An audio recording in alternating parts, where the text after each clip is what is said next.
Hi guys, welcome to today's session. Feels weird to be back. It's been how many days? I think the last session we did was on the 12th, or at least the last session I did. I am just going to send the link in to Discord and make sure that it's the right link because StreamYard does this thing now. Streams. Yeah, it's the wrong link. So StreamYard will. Here we go. It streams both short form and long form. So like horizontal screen and vertical. And I shared the wrong one. So anybody who's clicking that was going to have a vertical version of me popping up, which isn't ideal. But welcome, guys. Welcome. I apologize for being MIA for the past sort of 2 weeks or so. Well, I guess it wasn't 2 weeks. It was just last week. But I was suffering from a really bad cold and just being generally run down. As you can probably still hear my voice, I'm not 100% better, but we're getting there. Hence why I'm all, fluffied up today, keep making sure that I'm, staying warm and having enough fluids. How are we doing, Robert? Hope you're all good, my friend. Hope you're all good. But yeah, we're back. Today is going to be one of those sessions where I think we're just going to have a bit of a catch up. I won't be doing any specific Darwin analysis today. Yeah, I definitely feeling better. I'm, ready to rock and roll. It's just like the tailwind of having a cold. That's kind of where I feel now. But definitely, 100% better than I was last week, which I'm really happy about because I'm speaking at the Finance Magnates event tomorrow in London.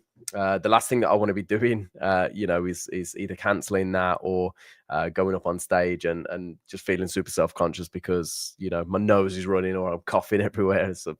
So I'm happy about that. But that does mean I've got an early start in the morning. I'll be getting up in about 12 hours to go and get the train. Need to get down to London as early as possible.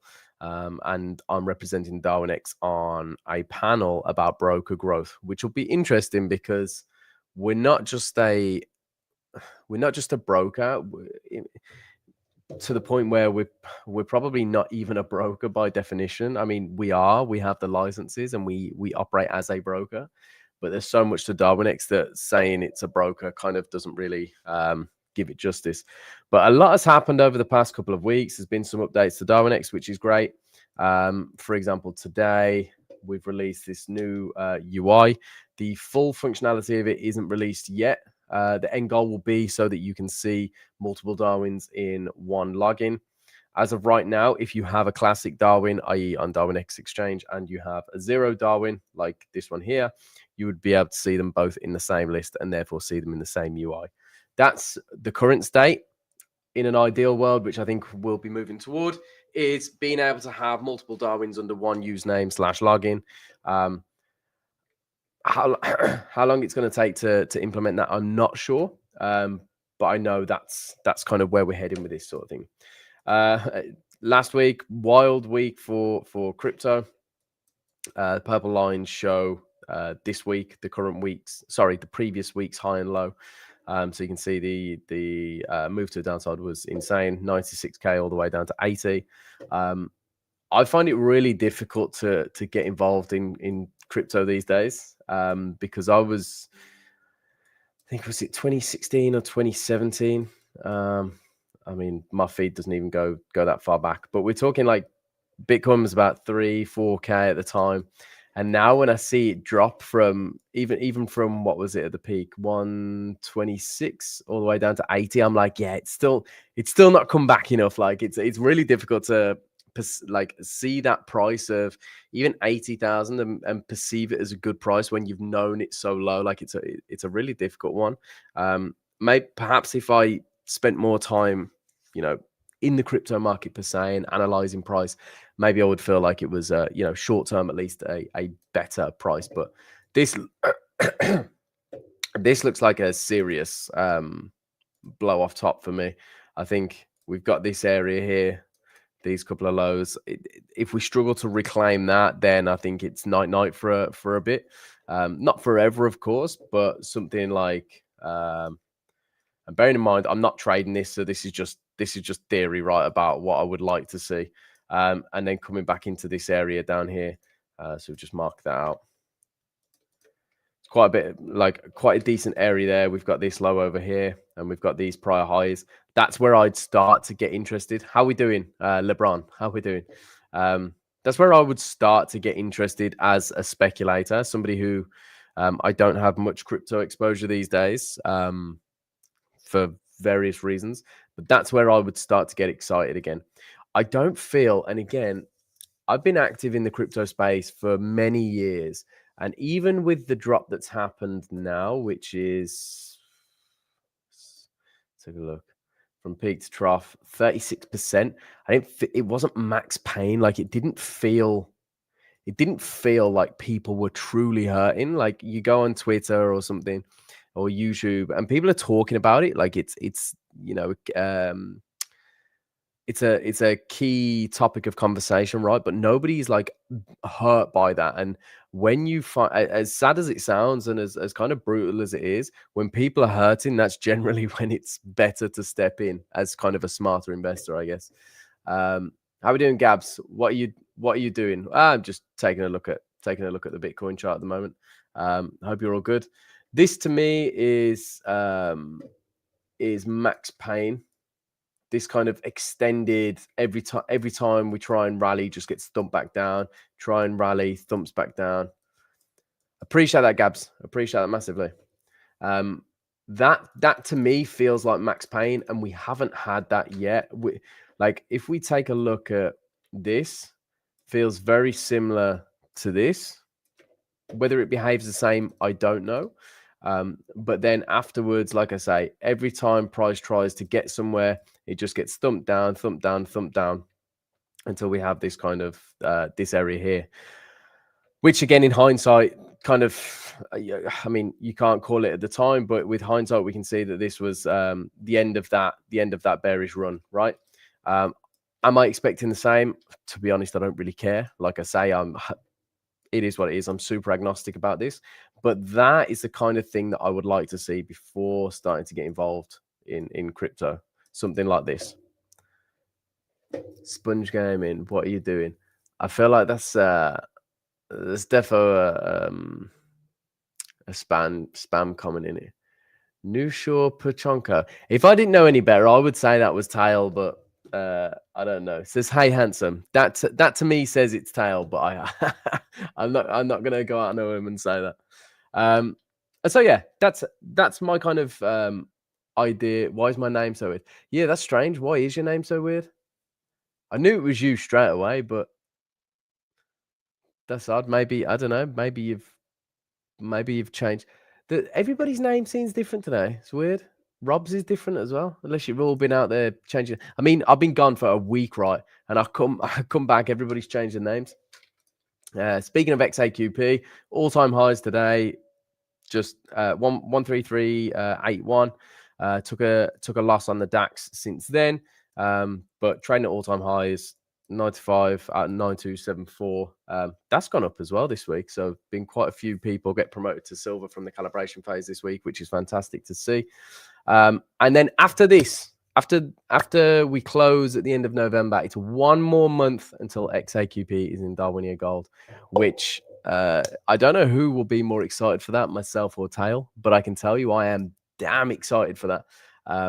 Because I always say, right, who am I to come on here and do a live session where we, talk about trading and we talk about markets and we talk about building records and developing your strategies? Who am I to do that if I can't do it myself, right?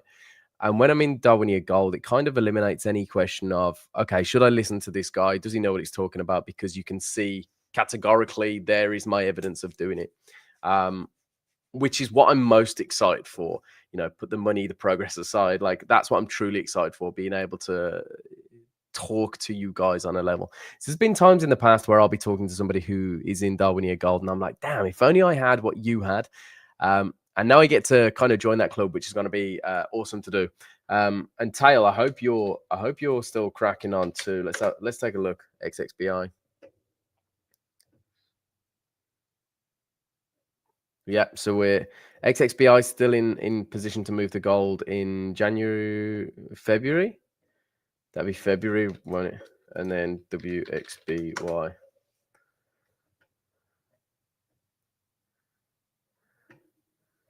WXBY just under, so you need just over 1% by time, yeah, same as me, by January. So you need to make like 1.2% in December, maybe 1.3% in December. It says you're excluded at the moment. You're correlated with XXBI. So both your strategies are trading the same thing, basically. Let's take a look. What's it doing? Correlation. Yeah, 0.95. I mean, I think we had a conversation about this before, didn't we? Right, where you said that you wasn't trading the exact same things on both of the Darwins. I mean, it doesn't even look that similar on the 6 month. If we take a look at the 3 month, it probably looks a little bit. Even the 3 month isn't too bad, but that 1 month, yeah, it's heavily correlated. I mean, that's not going to be an issue soon because WXBY should be going into gold in January. So, I mean, at that point, I don't think you'll be too correlated with XXBI, but I don't know. We'll see. We'll see. But yeah, that was it's been a bit of a weird couple of months because the start of each month has started, and I think I've spoken about this quite a few times, right? The start of the month has been awful for me, and it kind of, I know back when I was trading with the discretionary approach, that would play so much on my mind that I would let that roll into the next week and into the next week and into the next week. And I always felt like if I didn't have a strong start to the week, or if I didn't have a strong start to the month, or even a strong start to the day, I would let myself not spiral necessarily, but I would keep myself in that sort of headspace, right? Whereas now I'm kind of, I just feel like it's okay to let it do what it's got to do, and being able to kind of understand that my systems are out there hedging each other. So, for example, today, what I mean by that is, so let's get today. So this is today's. These are today's trades. So I woke up this morning and I had these two positions on gold. I did close them down. If we can see them. So I close them here. Price is pretty much the exact same price right now. I do manually. You should be able to view the video in whatchamacallit, a different mode as well. You can, let me see if I can grab the link for you. Sorry about that, guys. I can post the. I've just posted it in the comments. That is the non-vertical mode. It's StreamYard's had this weird update where it streams them in both perspectives now, which is I don't know why it does that. I suppose so it's easier to view on mobile rather than it being a really small screen. But it confused me with the links. Yeah, I mean, it's pitch black here. I don't know what she's seen outside, but she's gone back to guard the house as always.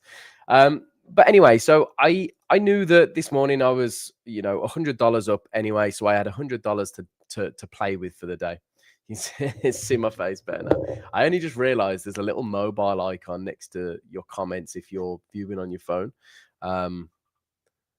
Yeah, we do have almost the same return. We'll compare Darwin's in a moment. So I knew that I had $100 to play with, and then this is a fairly active day for me. I really don't get involved this much, to be honest. And then it traded an inside bar on the daily on dollar yen and on euro dollar. And then I had another short on dollar yen, which again I closed down here. Like I say, or I was saying, I do manually intervene in my trades occasionally, usually when I have more exposure. So again, like I say, this was quite an active day for me. And so I was happy to shave off some of that exposure. And then I ended up taking this loss on the DAX, which was super frustrating because if you go on the 1 minute, it was trading a breakout. It was in profit slightly, like barely, go for a 2R. So target was up here somewhere. and then it absolutely caked it right down to my stop, and then completely did a reverse. And it did this on the Nasdaq the other day. I've had this happen a couple of times to me over the past week. I think this was on Friday that the Nasdaq did it. The Nasdaq was even worse, right? This was a disgusting trade. Where are we? 21st of November. Here. So I was short on the Nasdaq. Oh God, I was short on the Nasdaq there. Again, tiny bit of profit. This is the problem with breakout strategies. This can happen. Ran to my stop to the absolute point, and then did an Uno reverso, ran straight to target. It's happened to me a couple of times. I don't know. It's indices. They're not my favorite market to trade. I trade them because, to be completely honest, breakouts are pretty decent on them. Not that all of my strategies are breakout strategies. They're not, but I do have quite a few. I'm currently testing some new strategies that I've made, but I haven't come across anything decent recently. It's been a few weeks since I've been able to put together a good system that's passes all of my robustness testing, performance testing, all of that sort of stuff. So I'll carry on trying to find some good strategies, but it's been difficult recently. Ada Joseph, hello Kieran, long time, hope you are good. I am very, very well, my friend. I hope you are too. It has been a long time. Marto P, trades, how many strategies do you have running? Currently 27, I believe. I did have 28, but then I removed a NASDAQ strategy last week. I had a NASDAQ strategy. I'll show you. It was, I mean, it's okay as part of a portfolio. Where is it? It's okay as part of a portfolio. This is the equity curve. It has like a 94% win rate almost. The problem was when the losses come, they're absolutely huge. And it got long on the NASDAQ last week, I believe, on Monday. So it only trades on a Monday. It got long on the NASDAQ, started to go into drawdown. And it made me realize, actually, okay, and this was a strategy that I've only recently implemented, and it made me realize that I just didn't want to see that volatility in my equity curve at portfolio level. Bearing in mind the majority of my winning trades are like $40 or $50 at master level. Of course, my Darwin is higher, and the loss on this would have been like minus 700. So even my portfolio curve would have looked like this, just a huge drop off. So I decided to close out of that trade with, I think it was minus 150. I'll bring it over and I'll show you full transparency. All history. Been a decent run recently. Where is it? Is this it? Yeah. So buy NASDAQ, minus $139. So that was like, I don't know, 20% of the way to stop. But I just thought I'm not taking that risk, because if it hits a full stop out, I just didn't want to see that on my curve. Next day, I had a trade on the DAX, which made up for it anyway. So I felt a lot better after that. But it is what it is. You know, XAQP is a living, breathing portfolio. I am not perfect. I am not the best trader in the world. I don't claim to be. I am still very much learning. I mean, for those of you that haven't seen, I had my I've started my IMC qualification. So these got delivered earlier today. I mean, I don't know if you can see. Can you tell the size of these compared to my head? Like, these are the two books that I've got to basically ingest, and then how thick they are as well. Like, just absolutely packed with information. If we, like, and then the text is all like this as well.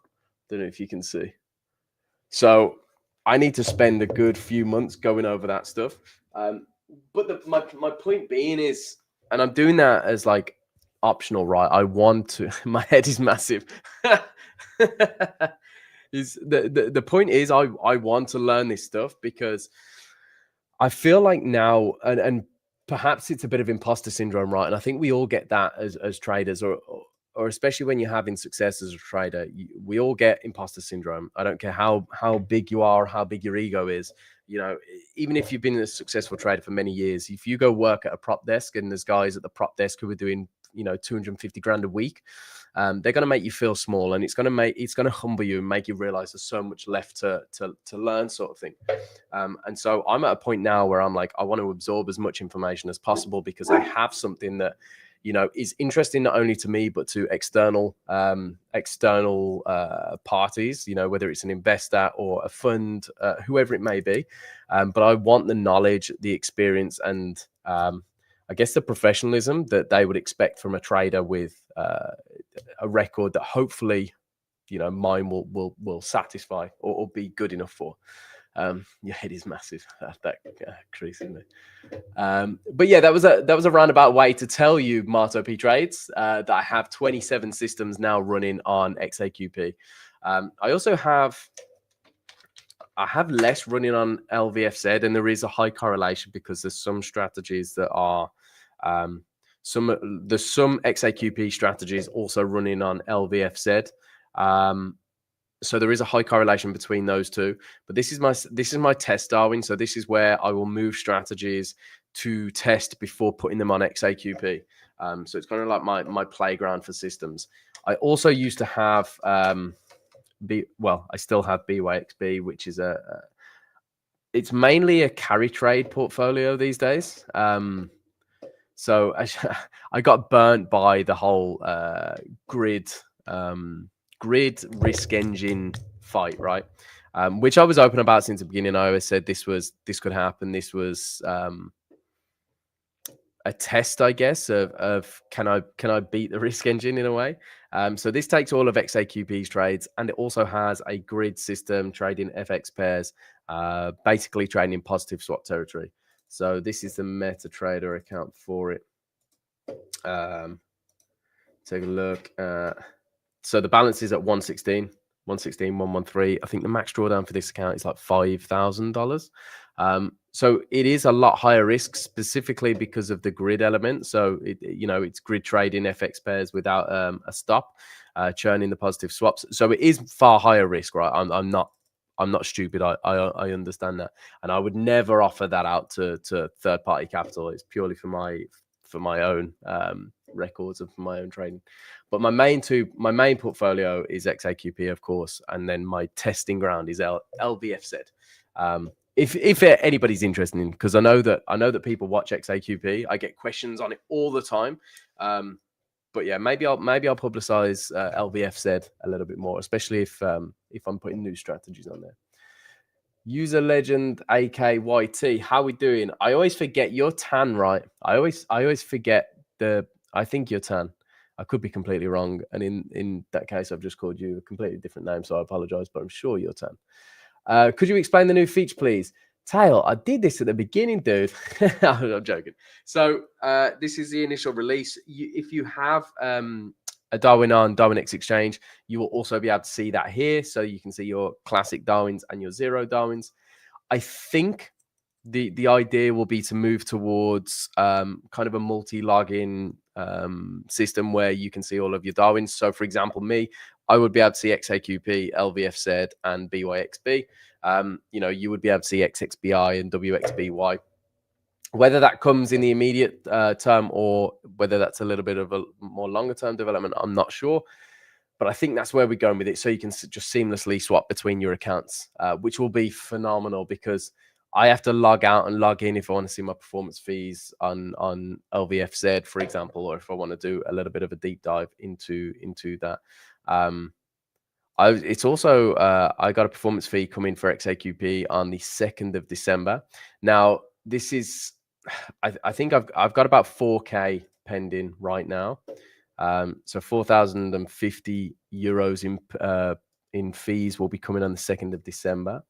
I just know this is what happened last time, right? I think I had on my first performance fee, I had about $700, and it was the final day before I got paid, and I took a few losses, and I ended up with 188 euros. So I'm just hoping that doesn't tank by a grand, because that's paid for my IMC qualification. So yeah, I've already spent a grand of that. And then the the remaining 3,000, what I'm going to do, and this isn't advice to anybody, but it's what I'm going to do, because again, I've had this conversation with quite a few people recently. I know I was talking to Rob about this the other day.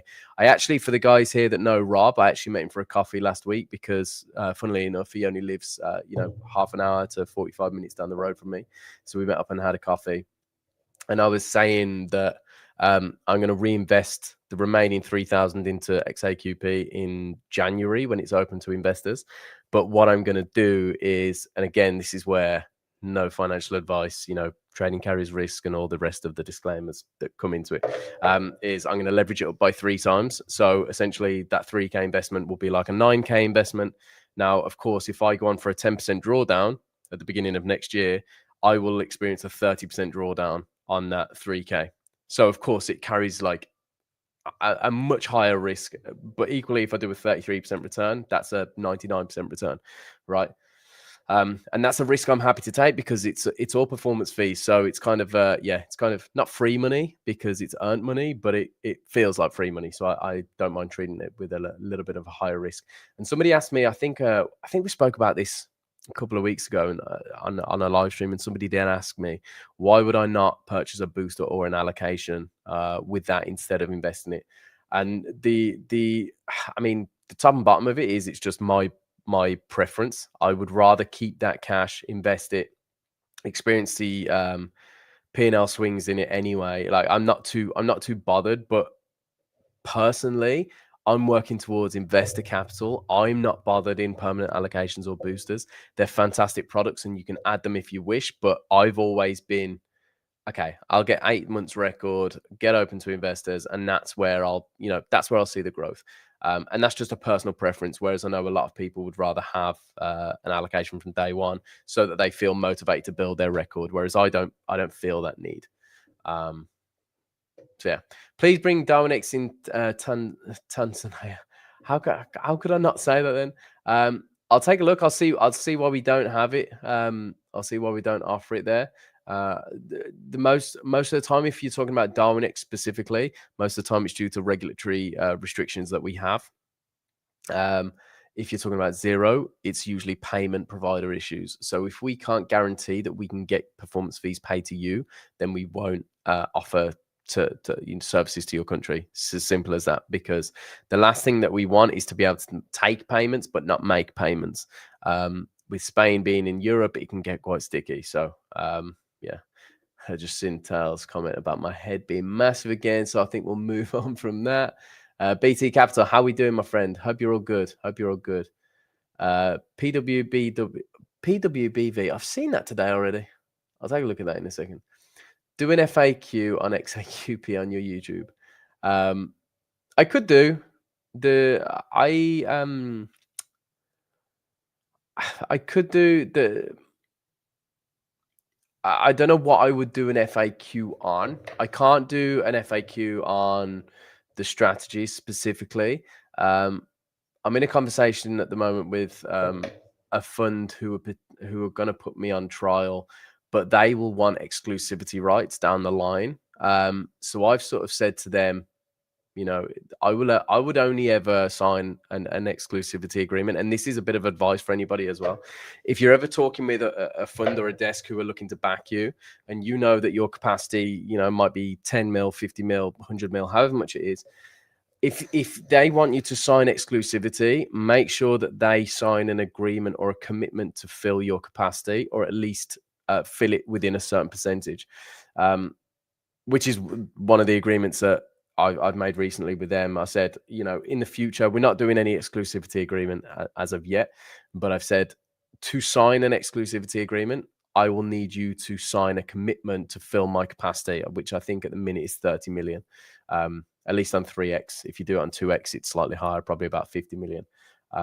But I will only sign exclusivity if you agree to fill that capacity within, a 2 to 3 year period. Otherwise, I'll just raise capital from, other vendors, sort of thing. So yeah, I'm a little bit funny about going too depth into strategies and stuff, just in case one day it hinders me on an agreement I have with a fund or a desk who agree to back me, but they're like, oh, everybody knows everything about your portfolio. I'm not sure if that's what you had in mind anyway. GEQ0 and OZVB. You got more Darwins? Tail, dude, man's going through them like no man's business. What's the margin on Darwinex? I'm testing a strategy, but already hit margin call. It depends on the asset that you're trading. We've got a list on the website. I think it's still on the website. It shows you all the leverage that you have and therefore the margin requirements. Yeah. So DarwinX0.com/assets, and it will tell you everything specific to that asset. So you can see it shows you the FX, the indices, commodities, and then your different account types as well. So I'd go through there because it depends on what asset you're trading. Johnny Loxwood, how we doing, my friend? If your Darwin is eventually open to investors, is it allowable that I can promote the Darwin on social media? Unfortunately not. So this is where, well, it depends where you are in the world, right? So for me, again, one of the reasons why I'm doing my qualifications now is, I mean, I personally have a really good network of investors. And I know I can raise capital. I've done it before my time at Darwinex. So I know that I have the network to do that. But am I allowed to do it? Strictly speaking, no. You can talk. So like word of mouth is okay because the FCA can't police that. So it's in their guidelines that word of mouth advertising or word of mouth promotion doesn't come under their scope of what they look for in terms of financial promotions, unless there's something written where, you know, you might have said to somebody, I'll give you 10,000% each year, blah, blah, blah. And then, you know, they send you an email just to confirm you said this. And, you know, but in terms of promoting on social media, you can talk about it. You can add risk disclaimers, but you can't use like leading statements or use CTAs. So you can't talk about your investment product and then be like, you know, if you wanted to check it out and take a look, or if you wanted to invest, check here, or and provide a link, because then you're basically leading leading a horse to water or leading a duck to water? I'm sure it's leading a horse to water. And that would be considered or classed as a financial promotion. Now that's in the UK with the FCA being the regulatory body or regulatory oversight.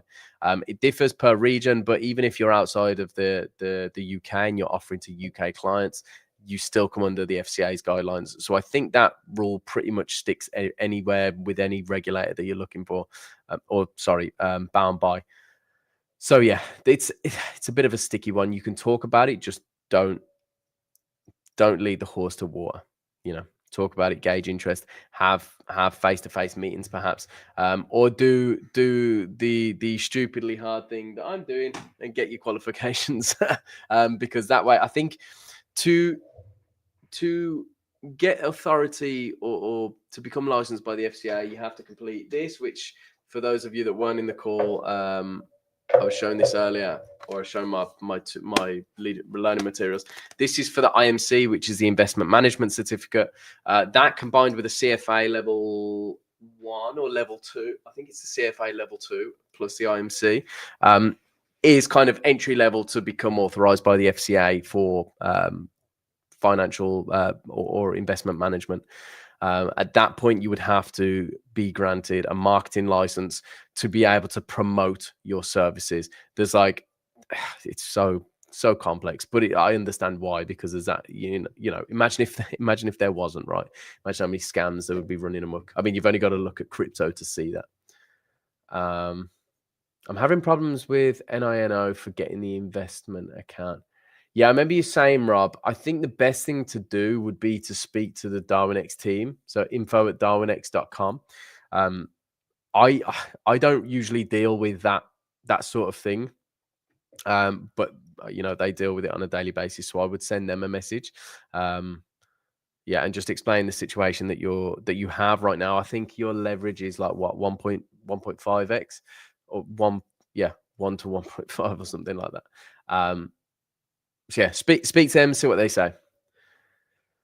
Risk 1%, would it show up as 3K in the investor capital or the leverage 9K? It would show up as 9K.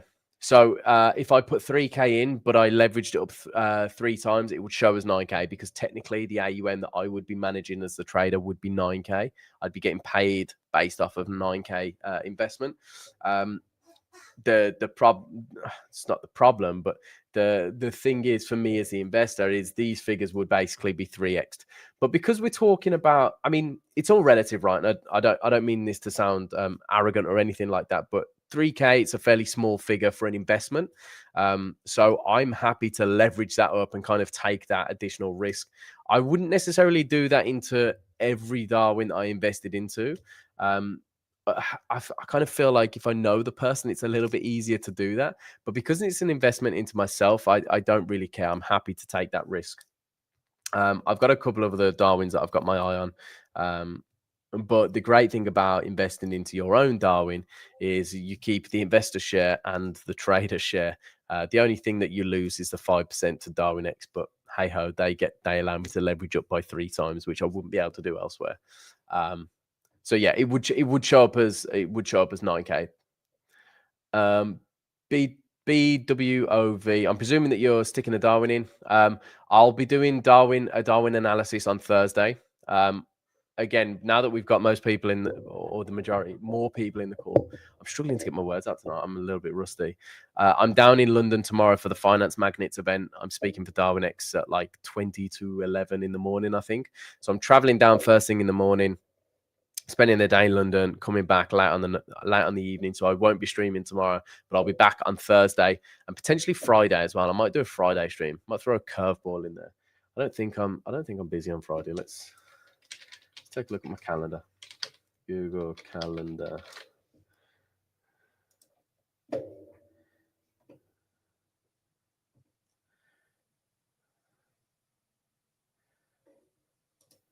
Wrong one. You're probably just seeing like all 10 of my personal emails. Okay, yeah. I think I'm pretty free on Friday. We've got a business update first thing in the morning. Other than that, I think I'm pretty free. I should have been in Madrid on Friday, but because I'm going to London this week, obviously I've got 2 kids, right? You know, I don't want to be leaving the missus with the kids all week. I was invited down to Finance Magnets today and Thursday, but it's just it's too much. It's not, you know, maybe if we had a booth at the event, I'd go down for the full 3 days, but just it's enough for me to go down for the one night. Tal said also, Mr. XAQP. I feel like I completely lost track then. Oh, I was talking about doing a stream on Friday. We'll see. We'll see how much I have on Friday. But if I can, I'll try and squeeze in another session because I'm conscious we didn't do any last week.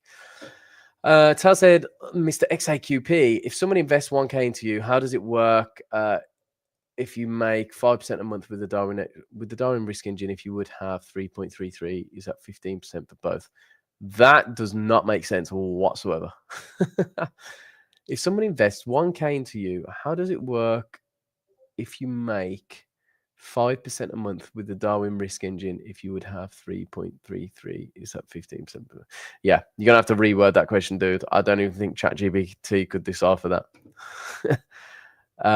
Johnny Lockswood, UK, yeah, suspected that'd be the case. Yeah, I mean, there's a lot of documentation released by the FCA. I'll see if you're interested. Send me a direct message on Discord, Twitter, whichever platform that you can. I can see you're watching on YouTube. I'm not sure which YouTube channel you're watching on. But if you can either jump into the Discord or send me a message on LinkedIn, Twitter, or anything like that, I'll see if I can dig up the FCA guideline booklet that I read. I think it was probably about a year ago now. But it covers things like copy trading, investment management, portfolio management, stuff for influencers and stuff. It's about 50 pages, but it covers all of this sort of stuff. It's good to know because people. This is one of the issues that I have. One of the issues that I have with this industry is the professionalism is a little bit lost, in my opinion. So when we have brokers offering 500 to 1 or 1,000 to 1 leverage, you know, deposit $100 and we'll give you $300 to trade with, and all this sort of stuff. Or even, you know, funding companies coming out with an $8 challenge for 2K funded account. And they put the barrier to entry so low. And I'm not arguing with that. I don't think that's the issue here. But they put the barrier to entry so low that you just get an influx of people who have zero knowledge on the industry, zero knowledge of risk, zero understanding of what's happening. And they end up being the voice of the community, right? Or the voice of, I don't know how to word it, but ultimately they're going to be the ones that get hurt, and they're the ones who need the most protection. And you kind of forget that if you've been doing this for a few years and you know quite a bit, you forget, you kind of take that for granted, right? And you forget how easy it is for somebody to fall victim to a scam just because they don't understand anything about this. Like, the easiest example, I know it's the most cliche, but why would that guy, you know, living in Miami with 5 Lamborghinis and a Bugatti, be lying to me? You know, he's selling me his trading signals for $100 a month. Why would he be lying? What's he got to gain from me? He already drives a Lamborghini, not realizing that the signals paid for the Lamborghini, right? And they see that as trading. And when you read the you know, guidelines from regulators, you understand how dire things are and how many people put their foot in it day in, day out, not even realizing that they're, you know, basically not screwing people over, but basically going against every regulator that you know, governs the financial markets. I had a conversation with one of my friends when I read there was two booklets. I can't remember what the first one was called, but the second one was called what was it now? The FCA's guidelines for finfluencers or something like that. And again, it was a massive document, multiple pages, and it was talking about trading influencers. And it was going as far as like a YouTuber who's not even monetizing their channel, as in not taking sponsorships or partnerships or anything like that. But if they spoke about a brand, they could be liable for, you know, being penalized, whether it was a fine or jail time or so. And I spoke to a friend of mine who has a YouTube channel, and I ended up, I think I scared him a little bit, and he spent like the whole week going through all of his videos and removing things that he'd said and things that he'd, you know, put in his bio, like the way things were worded, for example. Something that springs to mind as an example is if you're talking about your assets. So, for example, if I said about XAQP and I said, "Oh, we're up 2.42% for the month," fantastic. I can't leave it there. I have to say the year-to-date return. So I would have to say we're up 2.42% for November, bringing the year-to-date return to 33.49%, because they want you to provide the context behind things. And then you have to have the obvious risk disclaimers. But again, it's like, I'll give you an example, and this goes back to the question about promoting via social media. So let's go. If I was going to write this tweet, in fact, let's just test. Oh, sugar. Definitely did not mean to do that. So you can see on Twitter right now, I've got 16 characters left, 4 characters right. So I'm over the character limit now for a post on Twitter. So what it'll do from here forward, it will just say ... show more. If then I go, you know, capital is at risk, past performance, yada yada yada. If I still put my risk disclaimer here, but it's outside of the original post, so you have to click show more to see the risk disclaimer, that is a breach of I don't know how I was going to word that. A breach of, it's against guidelines basically, and you can get as a company, you can get done for that. Your risk disclaimer has to be within the viewable or instant viewable post, so it would have to be 2 seconds.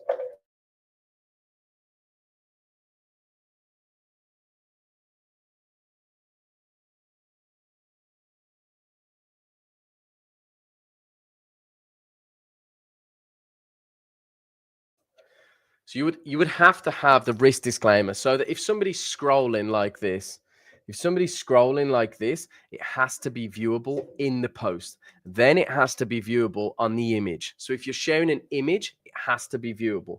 So if we take a look at Darwinex, here we go. Media. It has to be viewable on the image as well. Okay, so here this is actually a perfect example. So this is a post that I wrote. When was this? November 12th, so a couple of weeks ago. So you can see we've got a little bit of information. We have the total return and the year-to-date return. Okay, fine, because I'm not talking about a week in isolation, a day in isolation, or a month in isolation. And then I have the risk disclaimer pre-show more. So this is before the post cuts off, so there's no character limit. This is all hidden.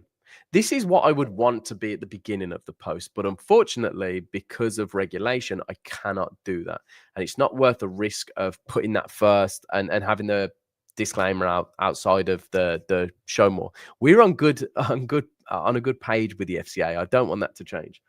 Then you have to have this. So you have to have the risk disclaimer in the image, and you have to have it. I think you have to have it a certain size. So this is probably actually a bad example because the big thing here is the 8 million AUM.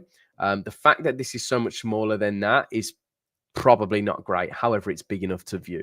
What they don't want is something like, let's just say this epic pen. Let's say this was a financial promotion, which it's not. There's no CTA to anything. We're talking about the traders. We're not talking about the investment vehicle. Where's my pen? Come on, epic pen. Let's load. Let's load. Oh, it already is loaded. That's my bad. Let's say we had a tiny little risk disclaimer here. And it said past performance is not indicative of future results, capital at risk, something like that. That is considered not having a risk disclaimer. It's as simple as that. So it has to be it would have to be roughly the same size text as this, or maybe this. It could be a little bit smaller, but it can't be a massive difference from all the other text on the screen. Basically, what they don't want you to do is the psychology of colors and font sizing and all that sort of stuff is people to see all of this because it's big, it's bold, it's out there, there's all these colors, and go, oh, great, that's fantastic. It's easy to look between all of those. And then, like I say, maybe you've got a paragraph of disclaimers down here, right? But nobody's ever going to read those, right? It's kind of like do you remember the typical, Jack, how we doing? Hope you're all good, my friend. For the guys who are, I don't know what age, I guess over the age of 20, maybe 22, 23, you'll remember the old kids adverts on like kids shows on the TV where it's they'll be advertising some random toy, like the most random toy you can think of, and at the end there'd be like a 20-second disclaimer where it's like, I don't know, this toy might catch fire and you can't sue us, blah blah blah blah blah blah.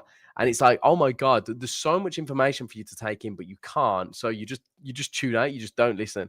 Like something not included, not included, and it's kind of the same thing. But obviously, when we're talking about finance and we're talking about investments, the rules are so much more strict, and rightly so, because in general, and a friend of mine, if you don't know him, I highly recommend you following him. A friend of mine, David Bell, talks about this a lot, especially Brits have zero knowledge of investing. There's zero knowledge of being able to invest, put their money to work. Everybody is taught to save.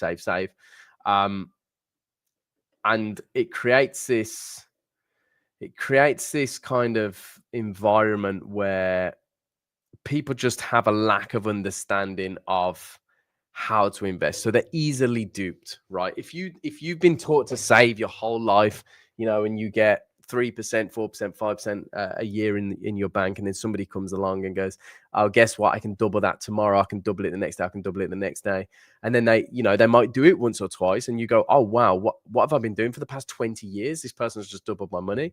You have no idea the risk that's going on behind the scenes to do that. And therefore, these people are very, very easily duped. And I I was one of them years ago, and the majority of people are. So anyway, a little bit off topic there, but I think it's important nonetheless. I mean, it was a question about regulation, and regulation is a massive. It's just a huge thing, and it's if you want to become a professional asset manager, somebody who treats this like as a career and not just a trading hobbyist, you have to understand the regulation side of this industry. So there's no two ways about it. If you want to be the man or the woman, if you want to be that person who is catapulting through a career of trading and finance, you have to know the risks, from a regulator's perspective, or from a regulation perspective, I should say. This industry goes so much deeper than just buying a prop firm challenge and trading it and trying to make a payout. I get so wound up, like genuinely wound up scrolling through. I mean, I barely ever do it, but scrolling through Twitter, YouTube, Instagram, TikTok, and seeing podcasts and interviews with traders who've just passed their first funded account and taken a payout of $1,000, and they're giving advice on psychology and how trading's changed their life. And I'm happy for you. I genuinely am, right? I'm not saying, I'm not being bitter, and I'm not saying that I'm not happy for these people, but they are at the very, very tip of the iceberg of what trading is, and they have so much to learn. There's I won't mention names, but I saw an interview recently with a guy, and obviously he's an educator, right? So he's a trader. He's made some money with prop firms. Fair play to him. Like, more power to you. Now he's an educator, and I keep seeing clips of this guy, and everything he says is just either factually incorrect, or it sounds good in theory, but in practice is horrible. And you can just tell these people have zero knowledge of anything finance outside of prop firms, and yet they're the ones with the biggest voice and the biggest following. And it's just, it really grinds my gears, because there's so much to learn, and so much to build in yeah. Rob said it right. Most people talk a load of bollocks, and it's true. People, again, this industry goes so much further than prop firms, even Darwinex, right? The industry is so big. There's a reason why fintech finance is so big.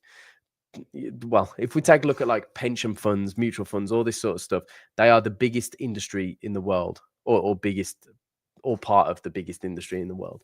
And there's a reason for that. And you think that 100K account at a prop firm is kind of like as far as you're going to go in your career? I mean, I guess it is, if that's all you want it to be. This is why I don't like prop firms for new traders, because it can skew your vision of what's actually important.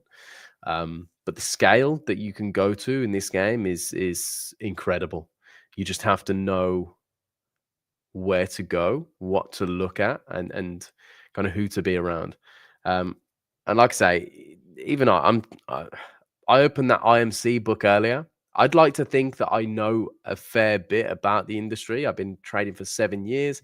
I've worked for Darwinex for 2.5 years. Like, I've done a lot from the back end to the front end. I speak to a lot of people. I speak to prime brokers, liquidity providers, other brokers, dealing desks. I speak to so many different people.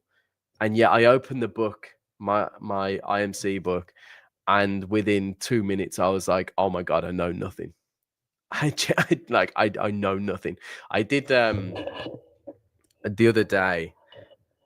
I've been waiting for this learning material to come, and so I spoke to ChatGPT, as you do, and I just said, I want to know what level I'm at and what level I need to be at to be able to pass the IMC qualification. I don't think it's too difficult. It's just a game of memory, right? You have to memorize key things and understand like little niche details.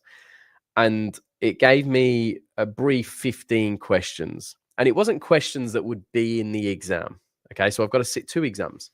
It wasn't questions that would be in the exam, but it was questions about the topics and where my knowledge is for topics that will be in the exam. I answered 4 questions out of 15. I work in the industry. I've been here for years and years. It's not like I'm some newbie. I answered 4 questions out of 15. And even those 4, I was like, there was 1 or 2 where I was like, I know the answer, absolutely. The other 2 was like, I kind of know what I'm talking about, but I don't know how to word it. The rest, I was like, I don't know what the acronym means, so I can't even answer that. Or I don't know what that concept is. I don't know what that means. And I was like, instantly got deflated because I was like, I thought I was so much further ahead in terms of my knowledge. And it was a truly humbling experience. So I've been waiting all week eagerly for these books to arrive just so that I can learn, because I'm one of those people, and I did it with XAQP, right? I had no idea about systematic trading, no idea about building a multi-strat portfolio until I started with XAQP. I'm a very, very quick learner, not to toot my own horn. I'm a very, very quick learner, and I get obsessed with things. And so I have to, like, if I don't know the answer, I have to find the answer out. So I've been waiting by the front door for some, like, the postman must think I'm such a weirdo because, like, I'm right there. Bearing in mind, I live in a 3-story house. They knock the door. I'm at the other side of the door already. And I'm like, give me my books, because I need to know. I need to know. I need to be able to answer the 15 questions. I can't just answer 4. I need to be able to answer the 15. But moral of the story is, like I say, I've been around for what feels like a long time. I think 7 years is I'm still a baby in the industry, but I've worked a couple of different companies and at Darwinex for a long time now, and I still am scratching the tip of the iceberg. So I guess the key message for today, because we're going to call it an end to the session there. I've rambled on for quite enough today. The key lesson or the key takeaway is always stay malleable and always stay ready to learn. Because if you think that you've reached the peak in your career as a trader, you have. If you don't think that you've reached your peak in your career as a trader, you also haven't. Or no, I've just messed that up big time. There's a quote like that that's quite famous. I can't remember exactly how it goes. But if you think you've reached your peak as a trader, you absolutely have, and you won't go any further. And if you believe there's more, you're absolutely right, and there is more. It's just about, are you willing to put in the work now that's going to level you up from just this retail trader who, sits at home, sort of like me, doing his own thing, to the next level where you can start, having high level conversations with people, get capital allocated to you, work with investors, work with, LPs and PBs and stuff to provide asset management services in the future if you manage to get your qualifications and get regulated. But there's so much. there's so much that you have to learn and do. Just be open to that. The end goal shouldn't be getting a payout from a prop firm. The goal should never be a payout or a performance fee or money in your back pocket. That should be a byproduct of the journey, right? There should always be money coming your way if you're doing the right things. If your goal is, I want to get a performance fee or a payout from this prop firm, then you're limiting yourself so much. That's a byproduct of it. Focus on the things, focus on the growth, and get into that next level, and the money will come. If you're doing the right things in this game, the money will come. Retail, there's tons more. Most of us will never reach 100%, dude. 100%. But for everybody who doesn't reach it, there's always the one that does. Just make sure you're that one person. Put the work in that everybody else isn't willing to do. Rob said he's put up with my voice, mate. Got no problem there. Well, on that note, bear in mind, I'm never coming for a coffee with you again, dude. If that's the way you feel. I'm only joking, of course I will. But it's been good to be back. It's been good to just have a bit of a ramble and go through some trading musings. Like I say, tomorrow I'm at Finance Magnets all day, which means I probably won't be very active in the Discord or on social media. Which is kind of, perhaps I'll bring this up on Thursday. But I think people think that I'm a support agent, and I'm absolutely not. So if you're messaging me on Discord about a support query, I'm always happy to help. It might take me a few days, but please understand that's not my job. So I won't be, straight away getting back to you and fixing your issues instantly. I have to liaise with different teams. And that's why I always say to people, like, if you have an issue, go to the actual support team, because I can't help you there. But I think I'll do a proper kind of discussion on that on Thursday, because it's important, because it's happened quite a lot over the past couple of weeks. And so, yeah, guys, I'm going to love you and leave you. I meant it in a good way. You best of. Yeah, I'm going to love you and leave you here, guys. My kids are about to get home and the house is going to be carnage. The dog will obviously kick off as soon as the kids get back as well. Because she'll be excited to see them. So I will be back on Thursday at 4 p.m. UK time. As I said, again, sorry to keep rambling and saying the same thing over and over again, but I won't be here tomorrow. I'm at the Finance Magnets event. If you are at the Finance Magnets event, I'm speaking at 20 to 11. So you feel free to come and watch me talk on a panel about broker growth. And then I'm just going to be wandering around for the rest of the event. So if you want to grab a coffee or just have a chat, I'm more than welcome. I'm more than happy to put some time aside and just have a chat with any of you guys. So we're going to I've just completely lost track. 6 o'clock here now. This is where I always hit my wall.